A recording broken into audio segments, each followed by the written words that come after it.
இந்த வீடியோவில் நம்ம பார்க்க போகிறது கோவலண்ட் பாண்ட் அல்லது சகப்பிணைப்பு அப்படிங்கிறத பற்றி பார்ப்போம். சகப்பிணைப்பு கோவலண்ட் பாண்ட் இதுனா என்னென்னா, சகம் அப்படின்னா மியூச்சுவல்னு சொல்லுவோம். அதாவது மியூச்சுவல் அப்படிங்கிறது என்கிட்ட ஒன்று கொடுத்து உங்ககிட்ட ஒன்று வாங்கிறது.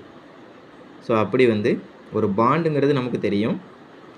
2 எலக்ட்ரான் ஒரு பாண்டு உருவாகணும் அப்படின்னா அதில் ஒரு டேஷ் போட்டிருக்கும் இல்லையா, அதில் 2 எலக்ட்ரான் இருக்குதுன்னு அர்த்தம். இந்த ஹைட்ரஜன் ஒரு எலக்ட்ரானை கொடுத்துருக்கும், இந்த ஹைட்ரஜன் ஒரு எலக்ட்ரானை கொடுத்துருக்கும். அதான் ஹைட்ரஜன் மாலிகுலாக நமக்கு ஃபார்ம் ஆகுது, மூலக்கூறுவாக நமக்கு ஃபார்ம் ஆகுது. இந்த பாண்டு கோவலண்ட் பாண்டுன்னு சொல்கிறோம், அல்லது சகப்பிணைப்பு.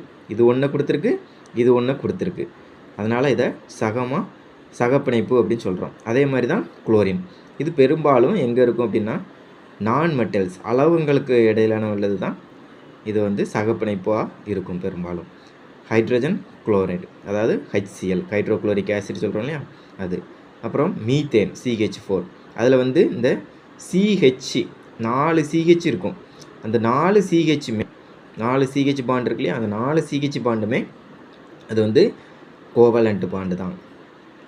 இதுதான் கோவலண்ட் பாண்ட். நான் மெட்டல்ஸுக்கு இடையில கோவலண்ட் பாண்டு இருக்கும். நன்றி.